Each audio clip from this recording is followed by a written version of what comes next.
Hello, minions.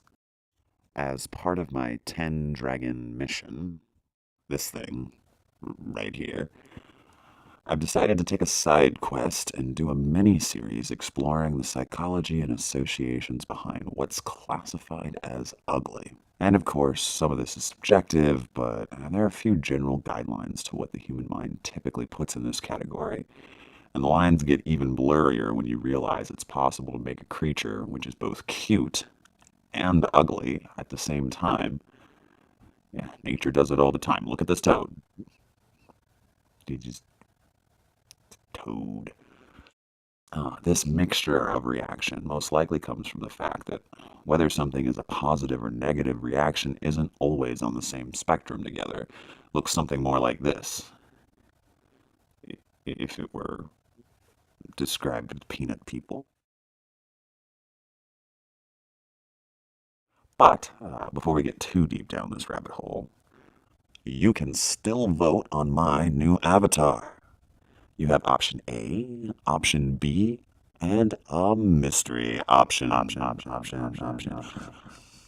Just go to this video here and put your vote in the comments. Okay, back to what we were talking about. Things that are ugly and cute at the same time. One of the easiest ways to create a fantasy creature with these attributes, being both ugly and cute, is to simply look for real-life animals that create that reaction in yourself. Like a rain toad, or all these other guys. The internet has lists.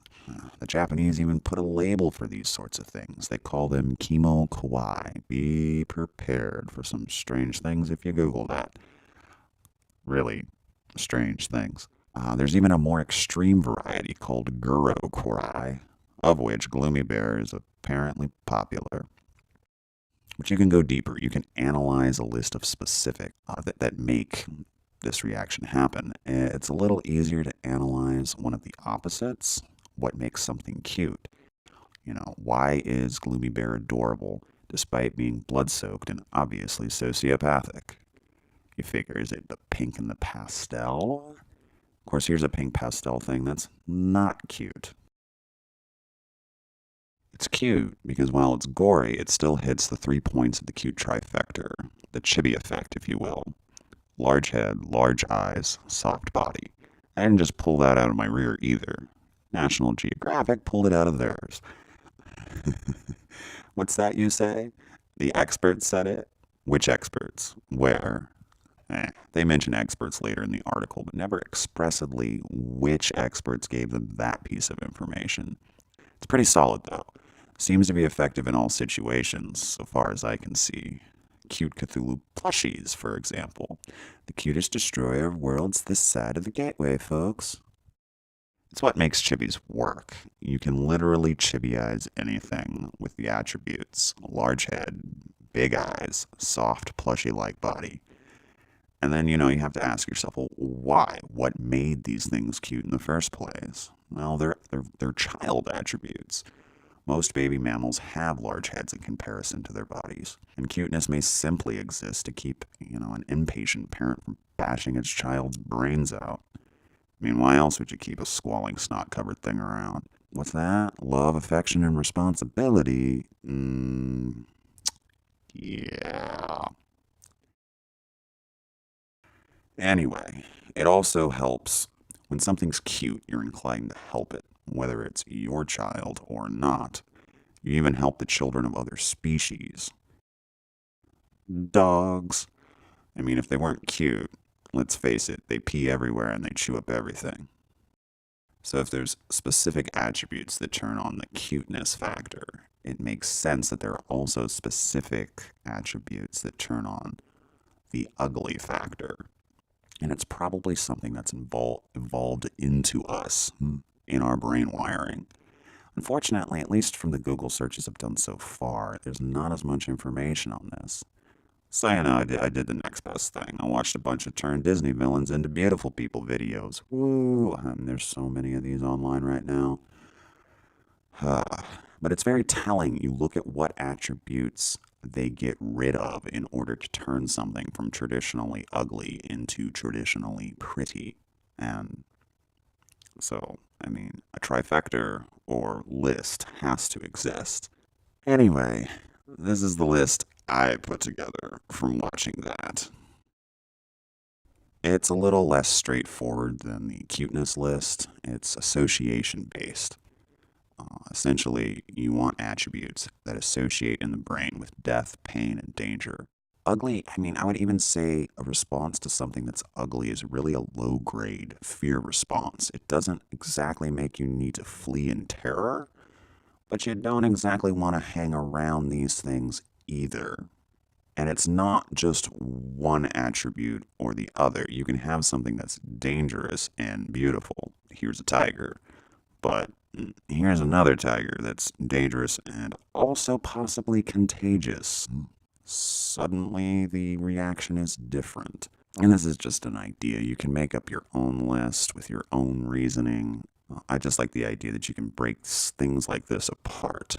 I mean, the visual medium is all about associations. It's how you get your audience to feel what you want them to feel. So then if you want to make an ugly, cute thing from scratch, you would essentially pick a few attributes from your ugly trifecta and then chibyize it with your cute trifecta. So when I planned out Mr. Two Heads here, by the way, the bigger the head, the cuter the effect. I need to put that out there first. It's kind of fun. So for his uglier attributes, we took the death category and gave him some old man sag cheeks. For the pain category, we have a split head. It was supposed to look something more like this deer drawing here that someone did, but it just kind of ends up looking like an insect.